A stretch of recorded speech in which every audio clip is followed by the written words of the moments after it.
Por isso que eu sempre digo para meus alunos o seguinte: resolva o máximo possível de questões antes do dia da prova do seu concurso. Cada dia que passa, as bancas estão inventando cada vez mais, cobrando nomenclaturas que nunca foram cobradas anteriormente. Então, se você não resolve uma quantidade grande de questões, você não conhece aquela nomenclatura e às vezes é uma questão fácil por desconhecimento de uma nomenclaturazinha qualquer. Hoje, por exemplo, eu vou te trazer aqui um assunto que despenca em prova de concurso. Mas como a banca cobrou uma nomenclatura diferente, a maioria dos candidatos acabou errando a questão de bobeira.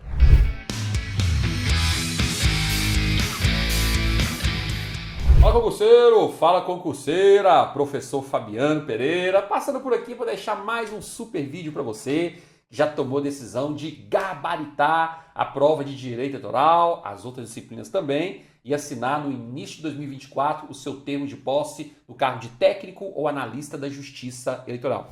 Para te ajudar nessa missão, toda semana eu estou postando aqui um novo vídeo de direito eleitoral com direcionamento e com orientações, abordando tópicos que são polêmicos e tópicos que foram alterados recentemente. E como eu sei que você não quer errar nenhuma questão em prova de bobeira, já clica aqui, se inscreve no canal, porque já pensou você chegar na prova e errar uma questão de um assunto que eu abordei gratuitamente aqui no canal? Não dá, né? Nós sabemos que nos concursos públicos o nível dos candidatos tem subido cada vez mais. Em alguns tribunais, gente, por exemplo, o candidato fica com 90% de acertos e ele fica numa classificação lá atrás. Eu me lembro do concurso do Tribunal Regional do Trabalho de Minas Gerais, eu orientei vários alunos da minha mentoria que estavam se preparando para esse concurso. Tive vários que acertaram 90% das questões. 90. Eram 60 questões, acertaram 54. O mais bem classificado deles ficou em 32 a classificação. Tivemos outros que ficaram lá em terceiro ou em quinto lugar, mas os que acertaram exatamente 54 questões, o melhor da classificação ficou de 30 para cima. Isso demonstra claramente que os concursos estão cada vez mais concorridos, cada vez mais disputados. Então é muito importante você resolver o máximo possível de questões.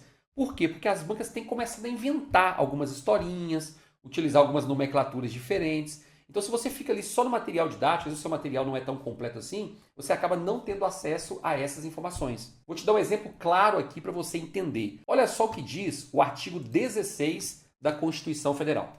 O artigo 16 da Constituição Federal, ele diz o seguinte: a lei que alterar o processo eleitoral entrará em vigor na data de sua publicação, não se aplicando à eleição que ocorra até um ano da data de sua vigência.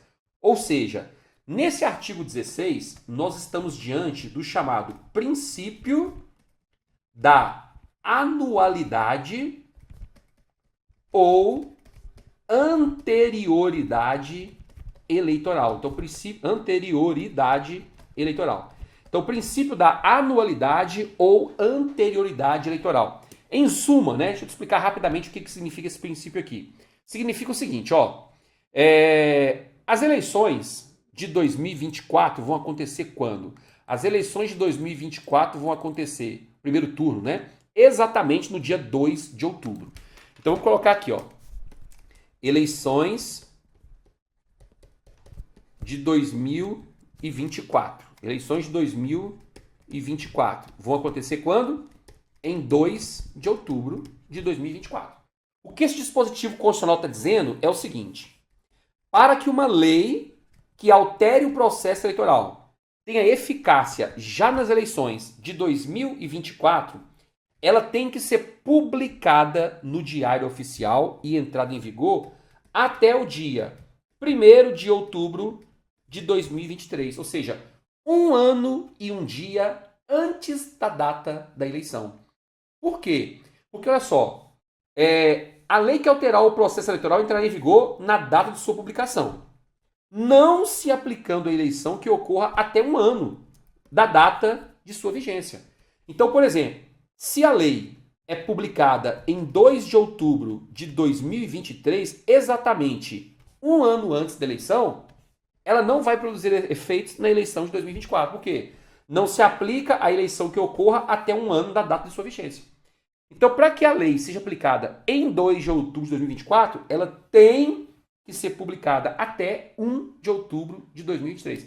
Um ano e um dia antes da data da eleição. E essa lei precisa alterar o processo eleitoral, tá, gente? Se for uma lei simples, que não altere o processo eleitoral, não há necessidade de ela respeitar esse princípio da anualidade ou da anterioridade eleitoral.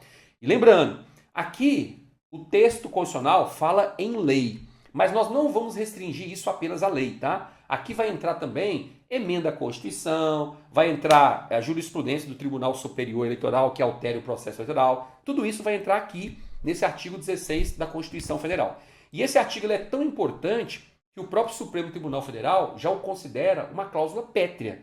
Então, para alterar esse artigo do texto constitucional, ou então para excluí-lo, vamos incidir aquelas restrições, né, previstas lá no artigo 60 da Constituição Federal, que você já estudou. Então, o artigo 16 é considerado uma cláusula pétrea pelo Supremo Tribunal Federal. Até aqui, eu acho que está tranquilo, você consegue entender o que é esse princípio. Mas aí, se você vai dar uma olhadinha de como as bancas estão cobrando, você começa a perceber que a banca, às vezes, ela vai começar a aprofundar, inventar algumas histórias.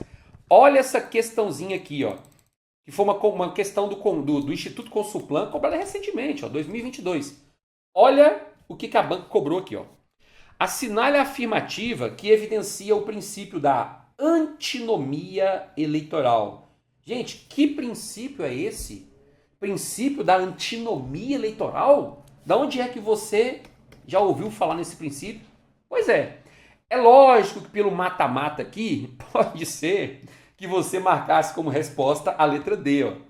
Por quê? O princípio da antinomia eleitoral nada mais é do que uma outra nomenclatura utilizada para se referir ao princípio da anualidade ou anterioridade eleitoral. Pesado, né? Pesado, mas é o que as bancas têm cobrado. Então não dá para a gente cochilar, não dá para a gente ficar só no basicão, porque cada dia que passa as bancas estão se aprofundando cada vez mais. Inclusive, eu vou deixar aqui embaixo o link do meu curso 2023 completaço de Direito Eleitoral. Lembrando que o meu curso ele é tanto em videoaula quanto em PDF. Você escolhe videoaulas completas, PDF completaço. Esse curso tem mais de 1000 questões comentadas, né, tópico por tópico, tem um resumaço ao final de cada aula, tem mapas mentais, tudo que você precisa para gabaritar a disciplina de Direito Eleitoral. Vou deixar aqui na descrição do vídeo o link, clica aí e qualquer dúvida que você tiver, é só entrar em contato que eu tiro essas dúvidas para você, tá? Meu objetivo aqui é fazer com que você chegue no dia da prova e faça bonito,